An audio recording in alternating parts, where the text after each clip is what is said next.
Cable Bahamas has always been considered the innovator. People can have confidence in Cable Bahamas as a mobile operator because of our past history. We've proven to the Bahamian community that we are in fact able to manage additional services as a telecommunications company. Customers expect the best from Cable Bahamas. The technology that we bring is revolutionary technology because we know that the Bahamian public, they deserve it, and Cable Bahamas is here to bring it to them. We are ready. Turn us on. Good evening, Bahamas. You're tuned into MB12 Weekend, broadcasting from Cable 12 Studios on Robinson Road. Coming up tonight in news, the Attorney General says she's prepared to make a decision on the V. Alfred Gray investigation in short order. The Bahamas performs well but misses out on a medal during the first night of the World Relays. Police need help in solving a shooting death. Why the Freedom of Information Act is likely not being enforced, plus how to protect your pricey appliances during load-shedding exercises. I'm Paige McCartney. We've got those stories and more straight ahead on MB12 Weekend.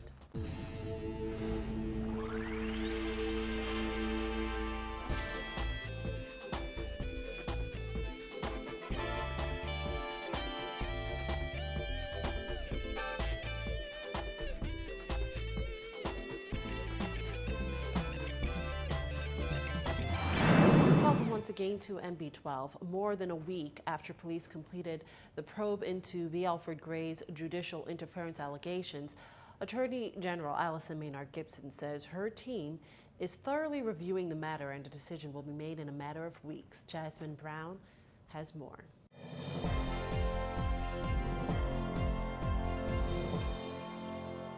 It's been weeks since Gray was embroiled in controversy, and now the AG says her office will make a decision on the matter soon. The investigation was conducted to determine if Gray interfered in a judicial matter, which resulted in a convicted man in Mayaguana being released last month. Maynard Gibson says she expects the matter will wrap up soon. My team is reviewing the matter, and I expect imminently to be able to say something. While she would not say exactly when her office would wrap up its review of the case file, the Attorney General said this. Imminently? No, not as long as a few weeks. Prime Minister Perry Christie announced on March 25th that the matter had been passed on to police for investigation. Gray was one of more than 11 people police interviewed during the 3-week-long investigation. The AG says her team is thoroughly reviewing the matter. My team is being given the opportunity to fully review the matter, and then they will advise, and I will consider the matter, and then we'll make a statement thereafter. Officers traveled to Mayaguana as part of their probe. Mayaguana Administrator Zephaniah Newbold, acting in his capacity as a local magistrate, convicted 19-year-old Jaquan Charlton on March 19th of disorderly behavior, obscene language, assault and resisting arrest, and sentenced him to 3 months in prison. Charlton's mother said she called Gray and asked him for help in getting her son bail so he could see a doctor for an injury he alleges he received in police custody. On March 20th, Gray told our news team that he told Newbold that if the young man had filed an appeal, he could release him on bail. Newbold later told our news team that he released Charlton outright and not on bail after an order came forth. Reporting for NB12, I'm Jasmine Brown. While the Americans came out the gate strong during the first night of the International Association of Athletic Federations World Relays 2015 at the National Stadium last night, the U.S. team swept up the most awards, beating out Jamaica and the fastest man alive, Usain Bolt, in the men's 4x100 relay. The USA also won the men's 4x800 and the women's distance medley. Team Bahamas showed strength last night as well, winning the heat for the men's 4x4 event. The finals will be raced tonight.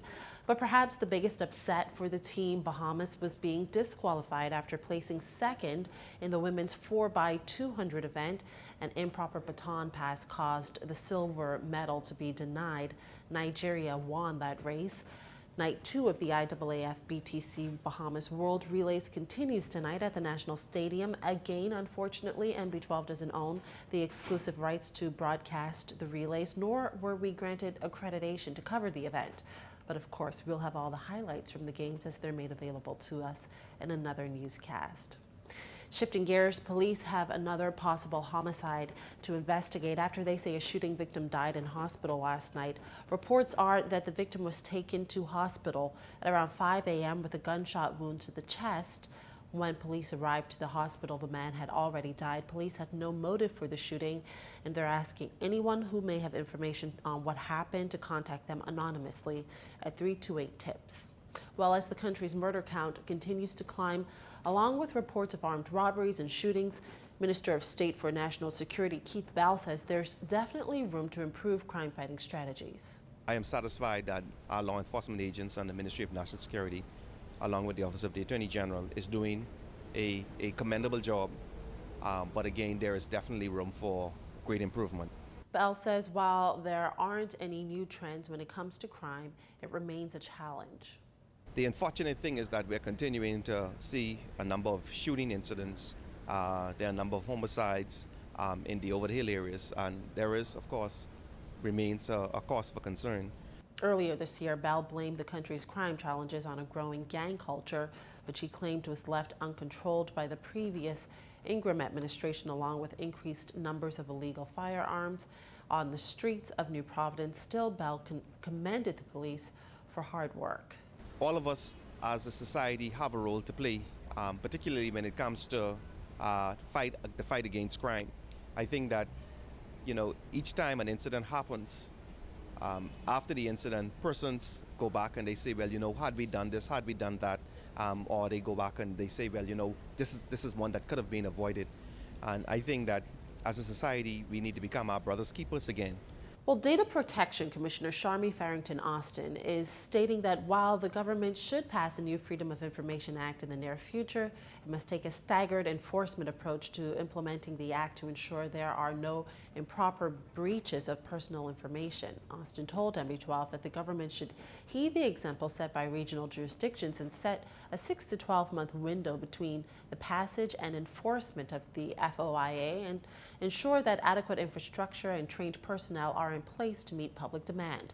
Austin said a regional colleague at the recent 19th International Conference of Information Commissioners in Chile had experienced difficulty in enforcing an FOIA immediately after the act was passed in that colleague's jurisdiction. In some cases, there is a staggered enforcement of the act whereby, firstly, you have the training of the information officers.